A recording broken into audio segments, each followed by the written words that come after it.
BSX 2.0-তে তোমাদের সকলকে জানাই স্বাগত। বিভিন্ন স্বাদের গল্প শুনতে এখনই সাবস্ক্রাইব করো আমাদের ইউটিউব চ্যানেলকে, আর বেল আইকনটি প্রেস করতে ভুলো না, যাতে যখনই আমরা নতুন কোনো গল্প নিয়ে আসবো তার নোটিফিকেশান সবার আগে তুমি পাও। প্রথমে তোমাদের সকলকে BSX 2.0 এর তরফ থেকে জানাই ভূত চতুর্দশী ও দীপাবলির প্রীতি ও শুভেচ্ছা ও অনেক অভিনন্দন। আশা করব তোমাদের সকলের দীপাবলি খুব ভালো কাটুক। আজ ভূত চতুর্দশী উপলক্ষে তোমাদের জন্য রয়েছে হেমেন্দ্র কুমার রায়ের লেখা মিসেস কুমোদিনী চৌধুরী। আজ মিসেস কুমোদিনীর ভূমিকায় সেতা, ডাক্তার গোবিন্দ রাজ চট্টোপাধ্যায়, আর গল্প পাঠে ও অন্যান্য কয়েকটি ভূমিকায় অরূপ। গল্পের সূত্রধার ও পোস্টার আমি নীলেশ। তাহলে চলো আর বেশি দেরি না করে শুরু করা যাক।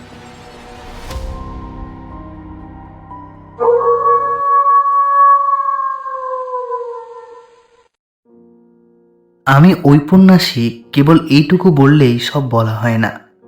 আমি উপন্যাস লিখে টাকা রোজগার করি। অর্থাৎ আমি যদি উপন্যাস না লিখি তাহলে আমার পেটও চলবে না। লেখা আমার পেশা, কিন্তু এ পেশা বুঝি আর চলে না।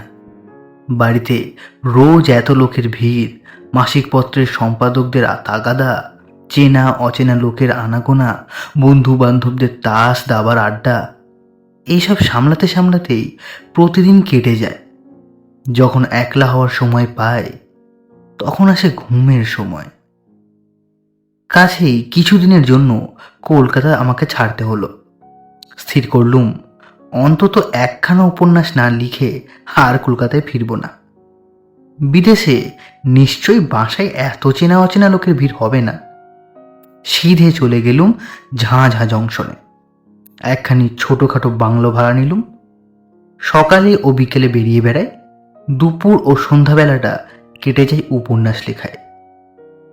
ভিড়ের ভয়ে বিদেশে পালিয়ে এলেও মানুষের সঙ্গ বিনা মানুষের প্রাণ বাঁচে না।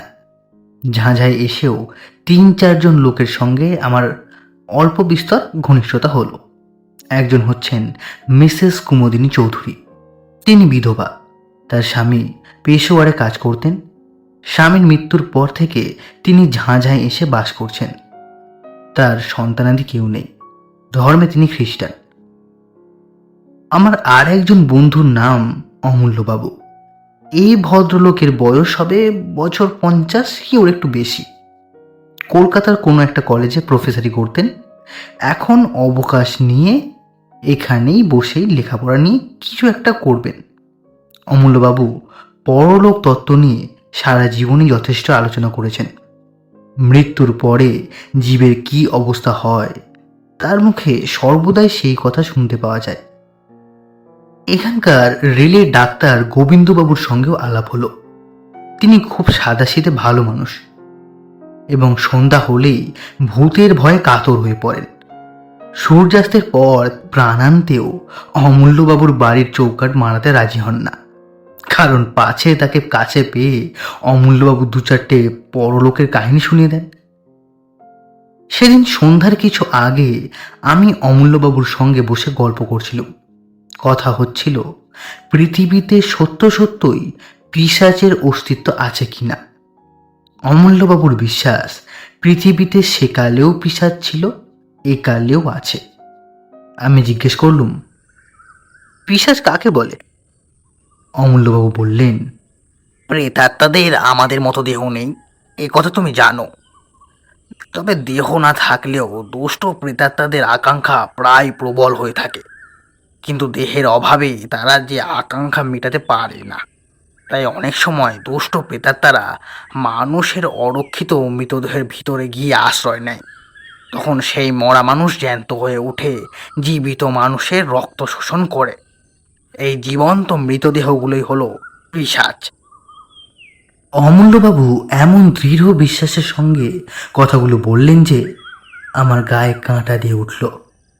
আমি বললুম, প্রায় শুনতে পাই অমুক লোক রক্ত স্বল্পতা রোগে মারা গিয়েছে। আপনি কি বলতে চান যে পিশাচই তাদের মৃত্যুর কারণ? অমূল্যবাবু বললেন, অনেক সময় হতেও পারে, অনেক সময় নাও হতে পারে। ঠিক এমন সময় মাঝ বয়সী মোটাসোটা মিসেস কুমোদিনী অমূল্যবাবুর বাইরের ঘরে এসে ঢুকলেন। ঢুকে তিনি হাসতে হাসতে বললেন, তা কিসের গল্প হচ্ছে শুনি? আমি বললুম, অমূল্যবাবু আমাকে ভয় দেখানোর চেষ্টা করছেন। কুমুদিনী একখানা চেয়ারের উপর বসে পড়লেন, বললেন, ও, ভূতের গল্প বুঝি? বেশ বেশ, ভূতের গল্প শুনে ভয় পেতে আমি ভালোবাসি। অমূল্যবাবু, আমাকে একটা ভয়ানক ভূতের গল্প বলুন না। ভয়ানক ভূত কাকে বলে তা আমি জানি না, তবে আজ আমি পিশাচের গল্পই করছিলাম বটে। কুমুদিনী খানিকক্ষণ নীরবে অমূল্যবাবুর মুখের পানে তাকিয়ে রইলেন। তারপর ধীরে ধীরে বললেন, আচ্ছা অমূল্যবাবু, পিশাচের কথা সত্যিই কি আপনি বিশ্বাস করেন? অমূল্যবাবু গম্ভীর স্বরে বললেন, সত্যি বিশ্বাস করি। খালি তাই নয়, আমার ধারণা সম্প্রতি এই ঝাঁঝাতেই বোধ হয় পিশাচের উপদ্রব শুরু হয়েছে। আমি চমকে অমূল্যবাবুর মুখের দিকে তাকালাম। কুমুদিনীরও মুখ ভয়ে ম্লান হয়ে গেল, কিন্তু সে ভাবটা সামলে নিয়ে তিনি বললেন, আপনার এমন গাঁজাখুরি ধারণার কারণ কি শুনি? অমূল্যবাবু স্থিরভাবেই বললেন, সম্প্রতি এখানে রক্ত স্বল্পতা রোগে মৃত্যুর হার বড় বেড়ে উঠেছে। এর কোনো যুক্তিসঙ্গত কারণ খুঁজে পাওয়া যায় না। কুমুদিনী উচ্চস্বরে হাসতে হাসতে উঠে দাঁড়িয়ে বললেন, বেশ তো অমূল্যবাবু, আপনি একটা পিশাচকে বন্দি করবার চেষ্টা করুন না। অমূল্যবাবু দৃঢ় স্বরে বললেন, সেই চেষ্টাই করব। ভূত না মানলেও ভূতের ভয় যে ছাড়ে না, অমূল্যবাবুর ওখান থেকে সেদিন আস্তে আস্তে তার প্রমাণটা ভালো করেই পেলুম। সন্ধ্যার অন্ধকারের ভিতর দিয়ে ফিরতে ফিরতে প্রত্যেক আনাচে কানাচে মনে হতে লাগলো যেন সত্যি সত্যি কোনো জীবন্ত মৃতদেহ আমার দিকে লক্ষ্য স্থির করে নীরবে দাঁড়িয়ে আছে।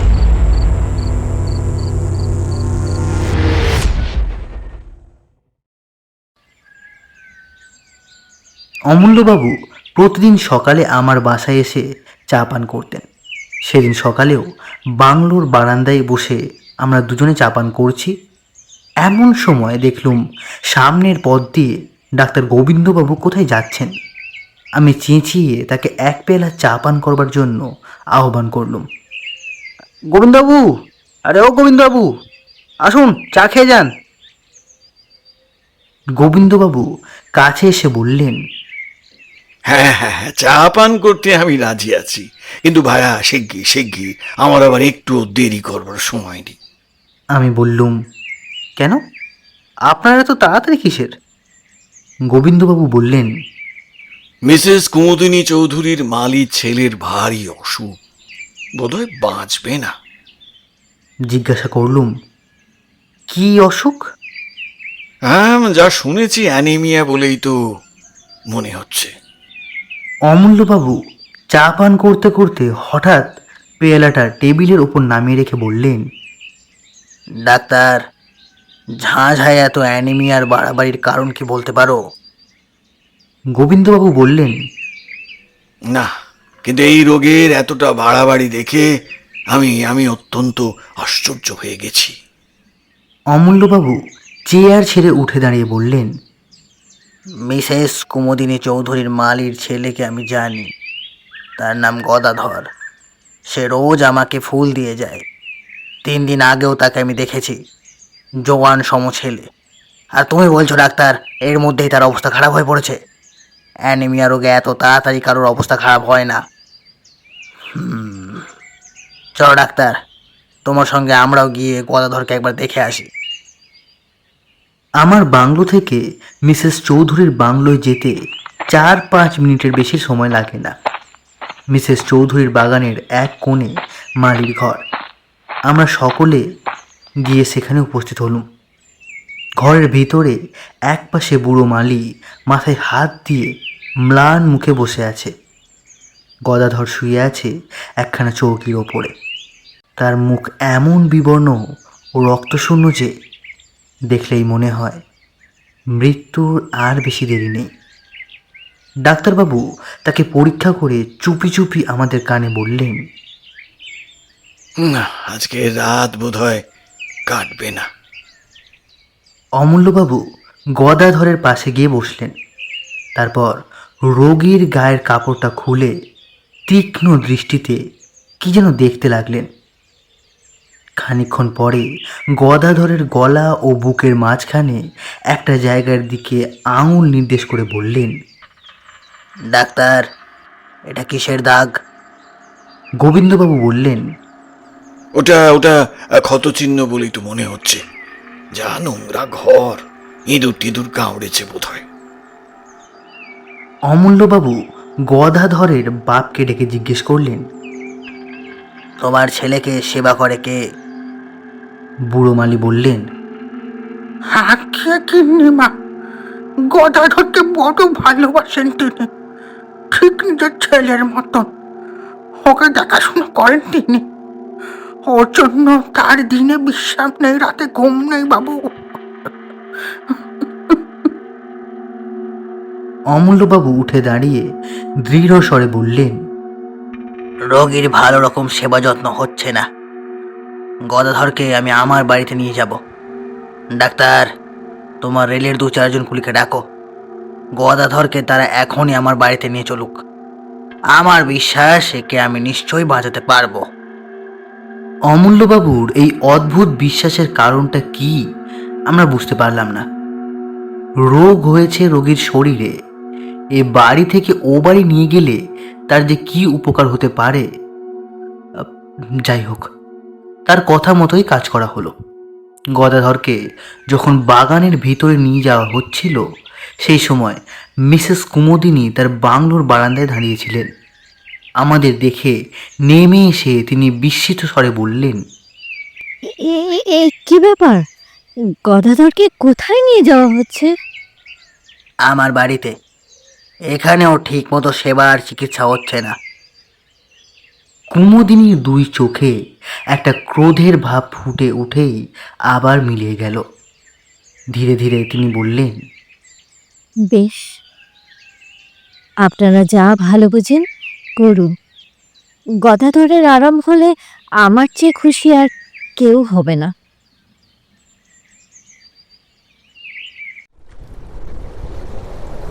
সেদিন সন্ধ্যার পর থেকে মুষলধারে বৃষ্টি নামল। গাছপালার আর্তনাদ ও মেঘের গর্জনের সঙ্গে সঙ্গে পাহাড়ের ওপর থেকে হুড়মুড় করে বৃষ্টিধারা নেমে আসার শব্দ শুনতে শুনতে আমি ঘুমিয়ে পড়লাম। অনেক রাতে আচমকা আমার ঘুমটা ভেঙে গেল। অন্ধকারে ধড়মড়িয়ে বিছানার উপর উঠে বসে মনে হলো জানলার শাঁসির ওপারে বাইরে থেকে কে যেন ঠক ঠক করে আওয়াজ করছে। প্রথমটা ভাবলুম আমারই মনের ভুল। বাইরে তখনও সমান তোরে বৃষ্টি বাড়ছে, বাজ ডাকছে ও ঝড় হই হই করছে। এমন দুর্যোগে শাঁসির ওপারে করাঘাত করবে কে? হয়তো ঝোড়ো হাওয়া ঘরে ভিতরে ঢোকার চেষ্টা করছে। আবার বিছানার উপর শুয়ে পড়লুম, কিন্তু সঙ্গে সঙ্গে তখনই শাঁসির ওপরে আবার শব্দ হলো, ঠক ঠক ঠক। সবিস্ময়ে বিছানার উপর থেকে লাফিয়ে পড়লুম। আর তো কোনো সন্দেহই নেই, কে এলো এই বন জঙ্গল পাহাড়ের দেশে, এই ঝড় বৃষ্টি অন্ধকারে কে আমার ঘরের ভেতর ঢুকতে চায়? অজানা বিদেশে শোবার সময় বালিশের তলায় রোজই একটা টর্চ রেখে দিতুম। টপ করে টর্চটা তুলে নিয়েই জেলে জানলার উপরে আলো ফেলল।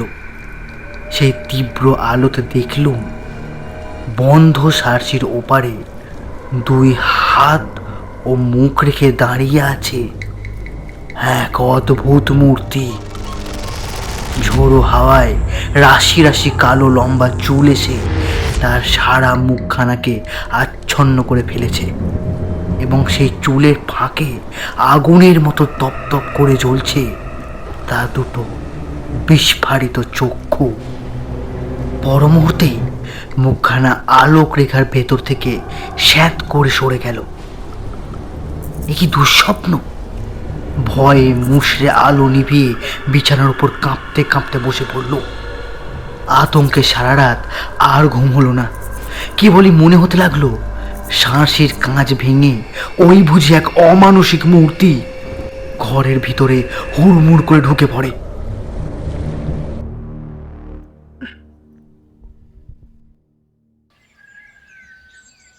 জানলা দিয়ে সকালের আলো ঘরের ভিতরে এসে পড়েছে, কিন্তু তখনও আমি জড় ভূতের মতো বিছানার উপরে আড়ষ্ট হয়ে বসে আছি।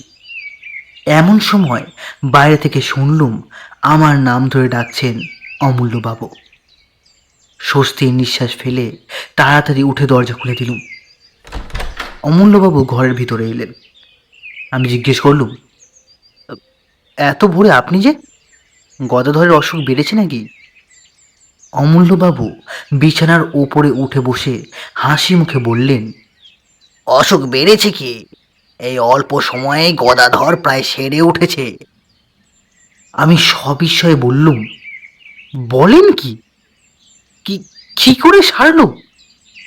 অমূল্যবাবু বললেন, গদাধরের কোনো অসুখ তো হয়নি, সে পড়েছিল পিশাচের পাল্লায়।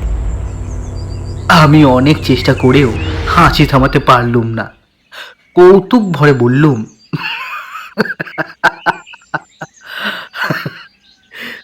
আপনি কি এখন চারিদিকেই পিশাচের স্বপ্ন দেখছেন অমূল্যবাবু?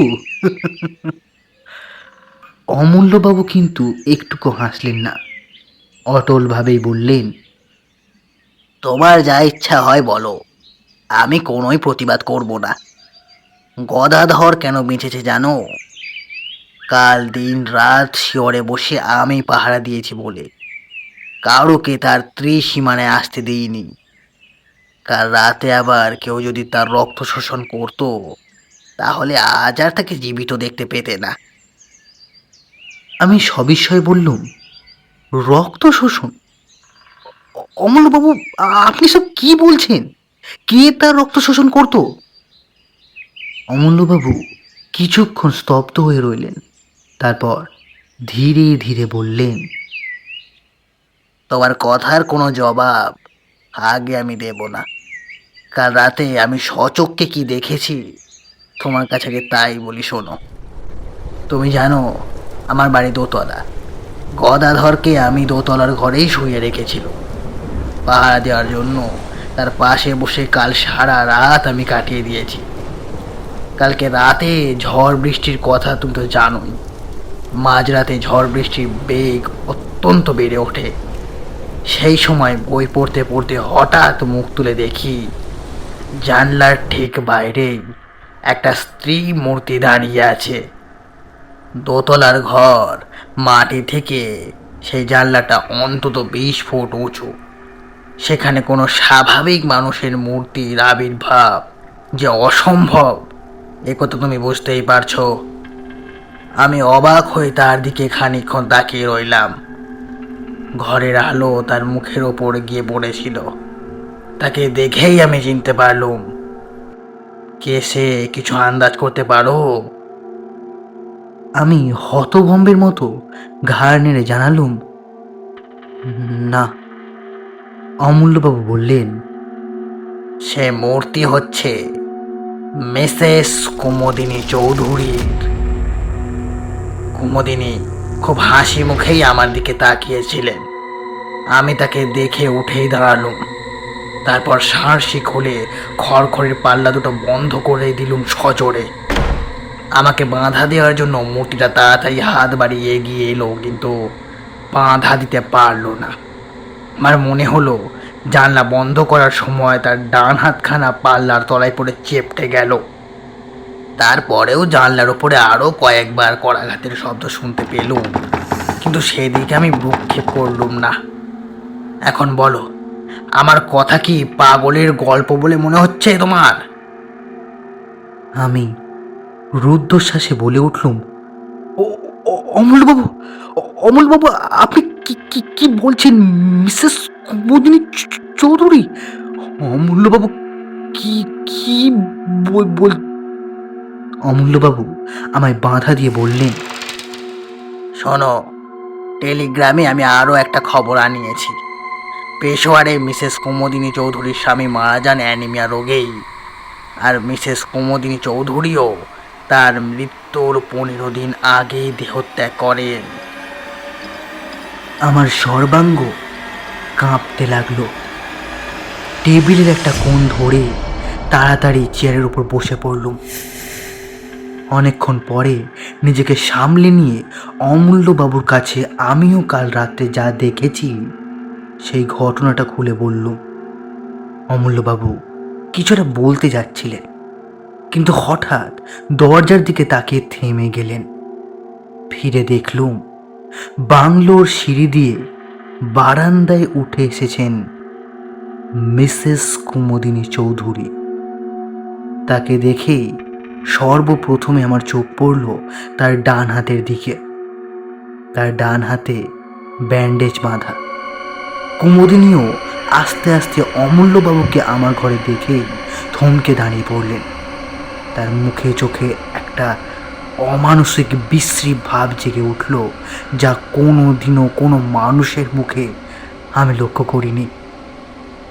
তারপরেই দিক বিদিক জ্ঞান হারিয়ে তীরের মতন তিনি বারান্দার ওপর থেকে নেমে এলেন এবং সেই রকম বেগেই সামনের দিকে ছুটে চললেন। আমি দ্রুত পদে এগিয়ে গিয়ে চেঁচিয়ে উঠলুম, মিসেস কুমুদিনী চৌধুরী, মিসেস চৌধুরী সাবধান, ট্রেন ট্রেন মিসেস চৌধুরী। কিন্তু আমার মুখের কথা মুখেই রইল। বাংলোর সামনে দিয়ে যে রেলপথ চলে গেছে, কুমুদিনী তার ওপর গিয়ে দাঁড়াতে না দাঁড়াতে একখানা ইঞ্জিন হুড়মুড় করে একেবারে তার দেহের ওপরে এসে পড়ল। ভয়ে আমি দু চোখ বুজে ফেললুম। সঙ্গে সঙ্গে শুনলুম তীক্ষ্ণ মর্মভেদী আর্তনাদ। তারপরে সব স্তব্ধ। খানিকক্ষণ আচ্ছন্নের মতো দাঁড়িয়ে রইলাম। তারপর চারিদিকে পৃথিবী যেন ঘুরতে লাগলো এবং সেই অবস্থাতেই শুনলুম অমূল্যবাবু বলছেন, স্থির হও, স্থির হও ভায়া, স্থির হও। ট্রেনে যে চাপা পড়লো কোনো মানুষের দেহ নয়, ও হচ্ছে কোনো পিশাচের আশ্রিত দেহ।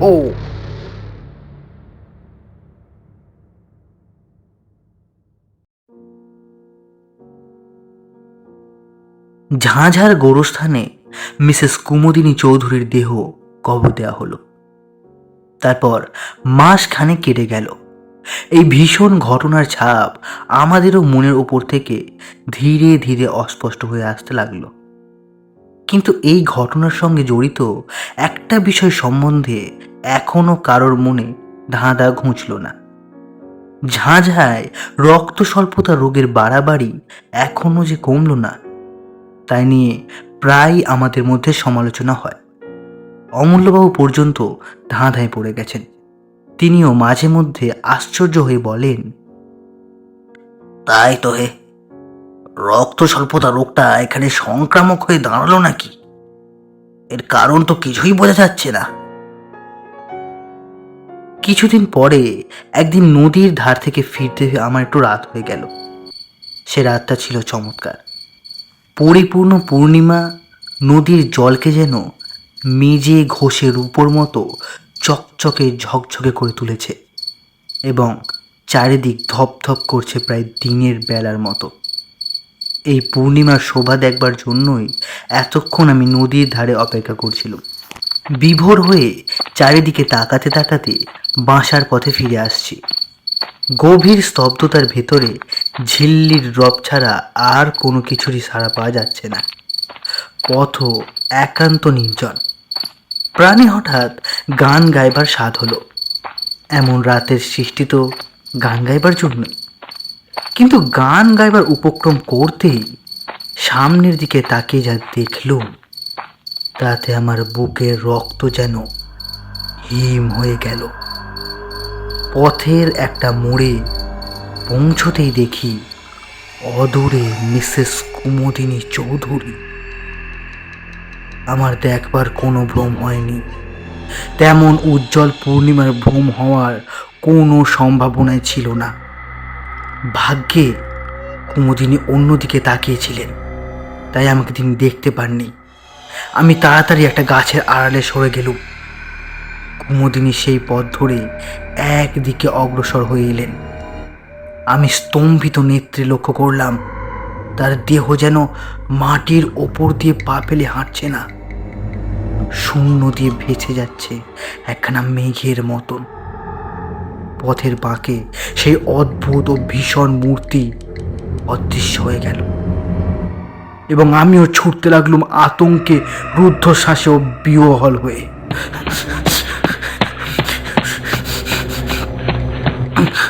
ছুটতে ছুটতে একেবারে অমূল্যবাবুর বাড়িতে।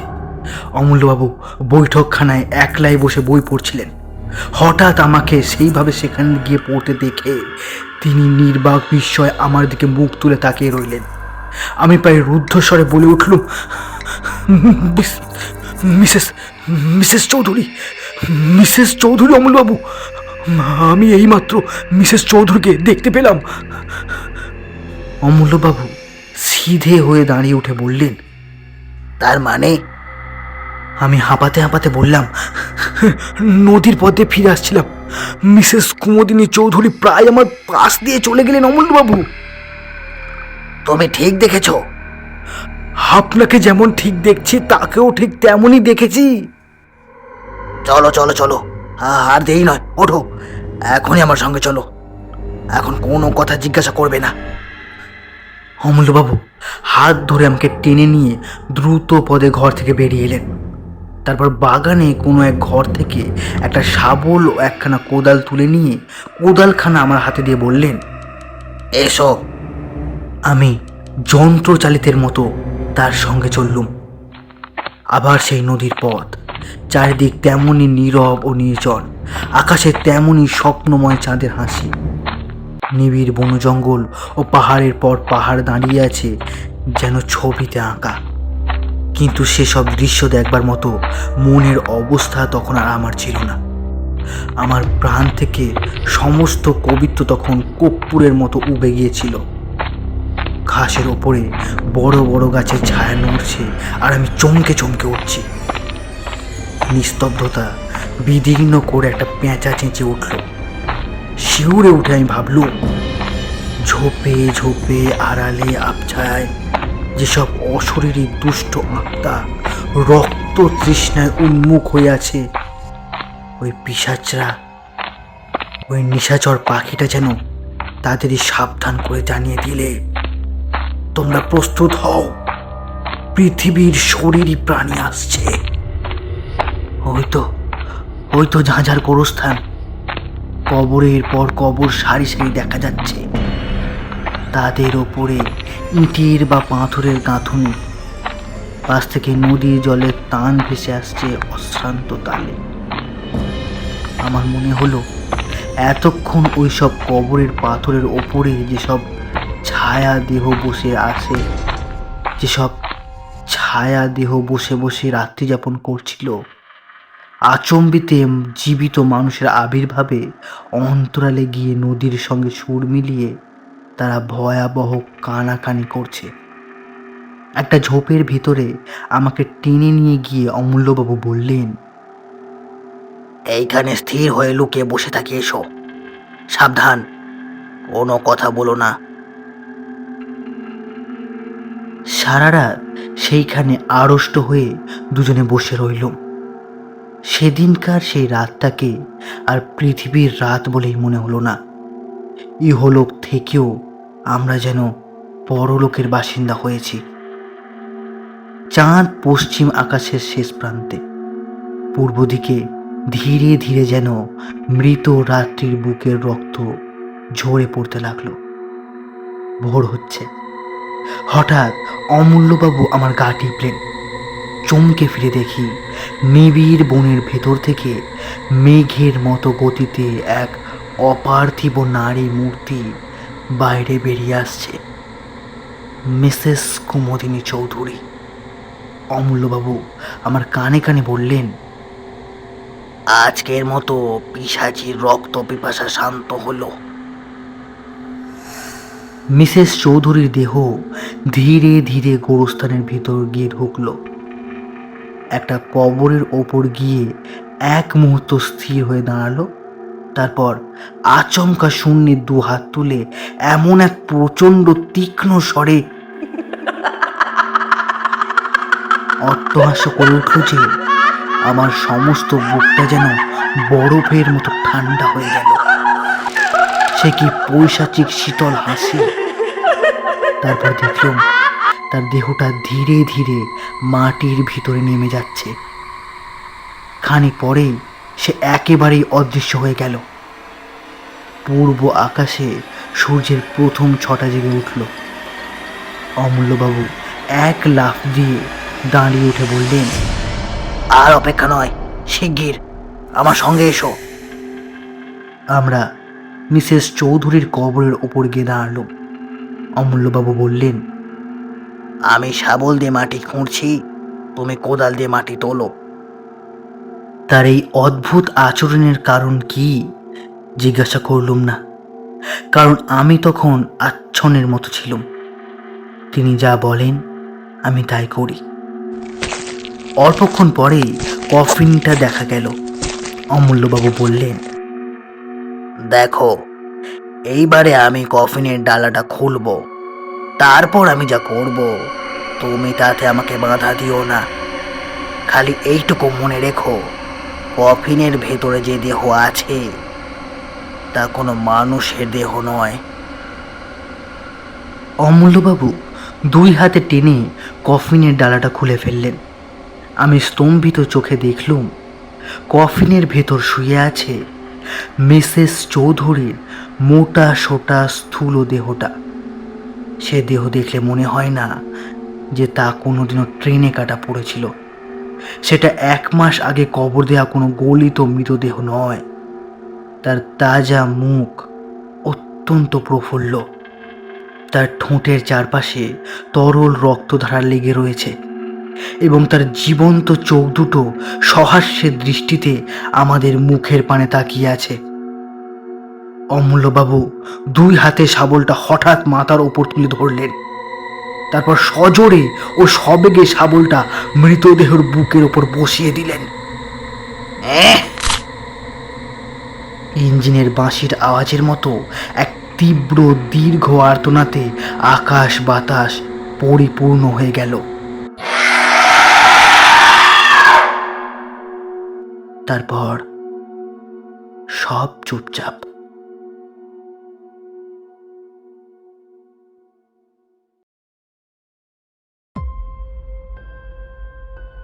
শুনছিলেন মিসেস কুমুদিনী চৌধুরী, রচনা শ্রী হেমেন্দ্র কুমার রায়।